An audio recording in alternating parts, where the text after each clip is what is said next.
Este lunes, el presidente Lenín Moreno anunció que Ecuador alcanzó la mayoría necesaria para renegociar los bonos de la deuda externa. ¿Qué implicaciones tiene esta negociación para la economía del país? La entrevista a la carta, en diálogo directo con los protagonistas de los hechos. Nos acompaña a esta hora el economista Augusto de la Torre. Él es ex jefe del Banco Mundial para América Latina y el Caribe y también miembro del Consejo Económico del Gobierno. Economista, buenas tardes. Gracias por estar con nosotros. Un gusto estar acá, a las órdenes. Economista, hoy después de que una corte de Nueva York negara una acción legal a un grupo minoritario de acreedores que pretendía bloquear la negociación, el país finalmente logró obtener la mayoría necesaria para dar paso a esta reestructuración de la deuda tan anhelada. ¿Qué significa que Ecuador haya alcanzado esta mayoría? ¿Existe acaso mayor confianza de la comunidad internacional en el país? Mire, yo creo que hay que reconocer que este es un hito histórico en la política económica del país. Estamos administrando la peor de las crisis económicas causadas por una pandemia y la administración de una crisis es muy complicada. Una de las piezas importantes en la administración de las crisis era reordenar el tema del pago de la deuda. El Ecuador no está en condiciones de pagar la deuda, pero necesitaba llegar a un acuerdo con los acreedores para conseguir un alivio muy importante en el flujo y en la carga del pago de la deuda. El Ecuador, en este sentido, está terminando ahora exitosamente un proceso que creo que se va a convertir en un ejemplo y un punto de referencia para la comunidad internacional, incluyendo, creo yo, para el caso de Argentina. Porque a diferencia de Argentina, Ecuador tramitó la negociación y la reestructuración de su deuda de una manera inteligente, seria, que le ha ayudado al país a ir recuperando un poco de la imagen perdida, porque teníamos una muy mala imagen internacional. Particularmente se desdibujó mucho la imagen internacional del Ecuador en el año 2008, cuando el gobierno de Correa arbitrariamente decidió no pagar la deuda externa a pesar de que sí podía hacerlo. Ahora, y eso nos dejó con una lacra. Economista, usted acaba de mencionar que países como Argentina no lo han logrado, lo que acabamos de lograr en el Ecuador con esta aprobación. ¿Eso quiere decir entonces que existiría en Ecuador mayores garantías y seguridad jurídica en el país para la inversión extranjera? Bueno, estamos empezando, no pensemos que esto es una varita mágica. Primero, creo que la estrategia del Ecuador fue superior a la Argentina en al menos 3 sentidos. El primero, no fue contenciosa, fue un acercamiento amistoso, pidiendo el entendimiento de la comunidad internacional, sin desplantes y sin pelea pública. Segundo, el Ecuador, en lugar de hacer propuestas y luego negociarlas, que es lo que Argentina está haciendo, lanza una propuesta, se negocia en la prensa, los acreedores devuelven otra contrapropuesta, se negocia en la prensa. El Ecuador, en lugar de lanzar una propuesta y luego negociar, hizo al revés. Negoció aprovechando el diferimiento que consiguió para evitar caer en default. ¿Cree usted que ese fue el éxito que logró el apoyo? Ese fue una clave del éxito, porque nosotros negociamos primero, llegamos a una propuesta acordada en principio, la anunciamos y luego nos encargamos y nos preocupamos de conseguir la mayoría. En tercer lugar, el manejo de las minorías recalcitrantes de los así llamados fondos buitres fue muy bien llevado. El Ecuador hizo un caso bastante contundente ante una corte en Nueva York en la que se había iniciado un litigio por parte de una minoría de acreedores y afortunadamente para el país la jueza Caprioni en Nueva York dictaminó rápidamente, expeditamente. Pudo haberse tomado 10 días para tratar el caso, pero lo resolvió en 2 días. Rechazó el pedido de la minoría y cree que ese fue el estoque final, porque cuando los minoritarios se dieron cuenta que ya no tenían un caso jurídico, estoy seguro que se volcaron, fue digamos la gota que derramó el vaso y les empujó a los acreedores externos a adherirse a la propuesta del Ecuador. Yo creo que en pocos minutos se va a anunciar el resultado y vamos, creo yo, a tener una mayoría contundente. Ahora, Usted ha mencionado algunas de las estrategias o las acciones que generaron este apoyo importante para el Ecuador, pero también siempre tienen que existir unas ciertas condiciones que tienen que ser dadas por el mismo el país, ¿no? ¿Y cuáles son esas condiciones que hoy cambiaron en el país para que los acreedores y los tenedores de bonos permitan que Ecuador justamente renegocie su deuda? Bueno, yo creo que la manera seria y profesional con la que el Ecuador se acercó a los tenedores de bonos ayudó mucho y creó un buen ambiente. Entonces ha habido un apoyo, digamos, moral de la comunidad internacional muy importante al caso del Ecuador. El Ecuador se ha diferenciado en este sentido de Argentina. Alcanzó además el Ecuador, debido a su negociación en buenos términos y en buena fe, el apoyo de la comunidad oficial internacional, el Fondo Monetario, el Banco Mundial, las Naciones Unidas han salido con declaraciones públicas en apoyo del proceso de reestructuración de deuda ecuatoriana. Y esto nos ha ayudado a recuperar parte de la imagen perdida. Y nos abre un espacio de oxígeno para poder seguir tramitando esta gran crisis económica y tenemos que tomar en cuenta que esta es una de las piezas, pero no es la única, ni de lejos, de lo que hay que hacer para gestionar esta gran crisis. Justamente sobre eso nos queda un gran camino. Me gustaría hacer explicarle a nuestros oyentes cuál es la situación en la que se encuentra ahora el país, porque aún con el permiso que ahora tenemos de la renegociación, ¿cuál es la situación en la que queda el país? ¿Ecuador entrará en default o aumentará el riesgo país por no poder cumplir con la totalidad de sus obligaciones? ¿Cuál es la situación que tiene el país hoy? No, yo creo que en el tema de la deuda externa, en ese frente, que es uno de los frentes de la gestión económica, en ese frente, este acuerdo nos lo resuelve por muchos años. Este acuerdo nos da un alivio de caja en la deuda de mercado ecuatoriana, nos da un alivio de caja para las siguientes 2 administraciones. Los pagos de la deuda van a ser muy bajitos para las siguientes 2 administraciones, con lo cual 2 gobiernos van a poder concentrarse con un poco más de holgura en los problemas nacionales y en resolverlos. Segundo, nos abre un espacio para que el Fondo Monetario llegue a un acuerdo con el Ecuador y empiecen a fluir más recursos hacia el país.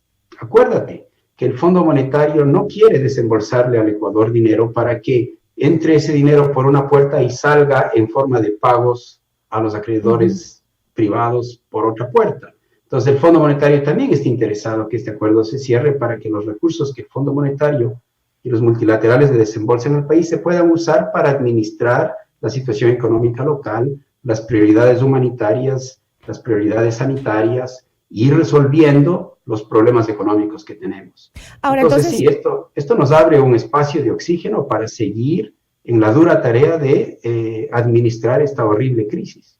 Ahora, suena realmente maravilloso, ¿no? Y lo dijo el presidente, que este dinero, justamente estos recursos servirán para la atención de la política de protección y el programa de reactivación económica.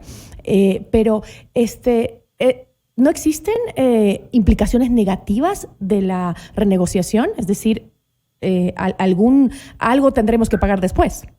¿Algún problema? Sin ninguna ambigüedad, este es un paso positivo. No hay nada de negativo en este paso. Lo que pasa es que no es la varita mágica que nos resuelve todos los problemas. No hay aquí ningún milagro especial. Es simplemente lo importante que nos da holgura en esta crisis. Se ha resuelto bien, pero tenemos todavía una crisis que tramitar. Entonces, de aquí, indudablemente, es un paso positivo. Es casi como que si la selección ecuatoriana pasó a la Copa Mundial, calificó para la Copa. Entonces, es una victoria para el país en uno de sus frentes que tiene que gestionar en esta crisis. ¿Pero significa que la propuesta de Ecuador será aceptada? O sea, la propuesta, ¿esto significa que será aceptada o que dará inicio simplemente a la negociación de la deuda? ¿O que la propuesta ya fue aceptada? Como está aquí, yo creo que el voto de los acreedores se va a conocer hoy. Estoy seguro que vamos a alcanzar la mayoría que se necesita para cerrar el acuerdo. Eso quiere decir que una vez cumplidos ciertos trámites, ciertos plazos, vamos a poder intercambiar los viejos bonos de la deuda, esos se van a cancelar, y a cambio de eso los tenedores de bonos van a recibir estos nuevos bonos que tienen condiciones más favorables. ¿Qué beneficios tienen justamente los bonos que obtendrán los tenedores para aceptar esta nueva propuesta? Una gran cantidad de beneficios, pero el mayor beneficio es que los pagos de deuda externa en los siguientes 6 años van a ser bajísimos y para las siguientes 2 administraciones van a ser bajísimos, o sea, comparado con lo que hubiéramos tenido que pagar. Fíjese, este año hubiéramos tenido que pagar solo en intereses $1.300 millones. El próximo año en intereses y amortización hubiéramos tenido que pagar $2.400 millones. $2.000 a $3.000 millones por año. Ahora vamos a pagar nada este año, casi nada el próximo año, y en los siguientes, hasta el año 2026, no vamos a pagar nada de amortización. Y recién vamos a empezar a pagar pagos de deuda un poquito más normales a partir del 2030. O sea, nos hemos comprado oxígeno hasta el 2030. Y los pagos que se harán desde 2030 hasta 2040 serán moderados, pequeños, relativamente pequeños, y en ese largo plazo a tasas de intereses más bajas. De manera que este es un acuerdo que nos da alivio de caja, que es importantísimo para un país que tiene las restricciones de liquidez que nosotros tenemos, nos da un descuento en el valor presente de las obligaciones y transfiere las obligaciones ya mucho más moderadas y acotadas para los años 2030-2040. O sea, es un acuerdo muy beneficioso para el país. No nos resuelve los problemas económicos por completo, pero es un paso necesario y muy positivo. Definitivamente es algo importantísimo para la economía del país, para estar como más aliviados, más tranquilos, para tener más capacidad de movimiento, sobre todo el Estado. Pero, ¿cuándo debe haber algún momento de estos años que justamente usted dice que van a ser más holgados no solo para este gobierno, sino para los que vendrán después, por lo menos los 2 próximos gobiernos, cuando la deuda se vuelve mucho más inflada para el país? Porque en algún momento tiene que llegar. Sí, pero el modo como llega distribuida entre el 2030 y el 2040 con pagos anuales que no son muy grandes. En ningún año de todo el periodo entre hoy y el 2040, esta deuda renegociada va a requerir más de 1 punto del PIB, o sea, $1.000 millones en pagos de intereses. O sea, en ningún caso vamos a exceder esa cifra por año, de manera que hemos redistribuido los pagos de la deuda de una manera bastante holgada a lo largo de los siguientes años, a través de emisión de bonos de largo plazo y a tasas de interés mucho más llevaderas, de manera que este es un alivio real de la deuda. Por eso es que cuando se dice en términos de valor presente, o sea, trayendo todos los flujos desde el año 2040 hasta el presente, usando una tasa de descuento, ese cálculo nos da un alivio en términos de valor presente del orden del 50%. O sea, en términos de valor presente estamos pagando la mitad. Es un alivio, como usted lo dice, un alivio real de la deuda. Pero, ¿qué pasa con la situación económica del país? Bueno, tenemos que seguirla tramitando y tenemos que seguirla administrando. Ya con esa holgura, ¿cuáles deben ser los primeros pasos? Con esa holgura que vamos a tener. Perdone, no le escuché. Con esa holgura, con esa tranquilidad que vamos a tener en la economía porque por el tema de la deuda, ¿cómo eso se refleja en la economía del país? ¿Cuáles son los primeros pasos que debemos seguir entonces para salir adelante? Habiendo conseguido este alivio de deuda, necesitamos responsablemente seguir tomando las acciones que se necesitan para superar esta crisis. Lo primero que necesitamos hacer es tratar de mantenerle a la población con vida. Entonces hay un tema médico que todavía tenemos que manejarlo. Luego, tratar de tener la alimentación alimentada. Necesitamos preocuparnos de los pobres, de los que caen en desempleo, de los que la ciudadanía tiene que estar empleada también, porque esa es una de las... Vamos a tener que poco a poco irle reactivando a la economía y eso va a requerir grandes reformas. O sea, necesitamos seguir arreglando nuestros problemas económicos, el problema fiscal, el problema del empleo, el problema de la pobreza, el problema de la seguridad social, el problema de la tributación, el problema del mercado laboral. O sea, nos queda toda esta agenda. Y seguir achicando también el sector público. ¿Cómo? Seguir achicando también el sector público. Claro, todo el problema, ese es el problema fiscal que le mencionaba. O sea, tenemos que trabajar en varios frentes, tenemos un poco más de oxígeno para trabajarlos y tenemos que obligarles a todos los candidatos a que quieran aspirar a la presidencia de la República a que conversen y hablen y digan qué es lo que van a hacer con respecto a estos grandes temas. Le voy a decir los 5 que para mí son claves y todos los candidatos tienen que hablar de ellos. El primero es cómo van a reformar la seguridad social, que está a punto de reventar. 1. El segundo es cómo van a reformar el sistema tributario, porque se nos cayeron los ingresos del petróleo, necesitamos ingresos normales, y achicar el tamaño del gasto. 2. Tercero, ¿Qué van a hacer con el mercado de combustibles, el mercado energético y los subsidios? 3. 4. ¿Cómo van a reformar el mercado laboral para que la economía pueda recuperarse otra vez y se reduzca la informalidad? Y 5. ¿Cómo se va a reparar todo el tema de la arquitectura y regulación del sistema financiero que quedó tan mal parado después del gobierno de Correa? ¿Cómo van a reformar el Banco Central, el sistema de regulación, etcétera?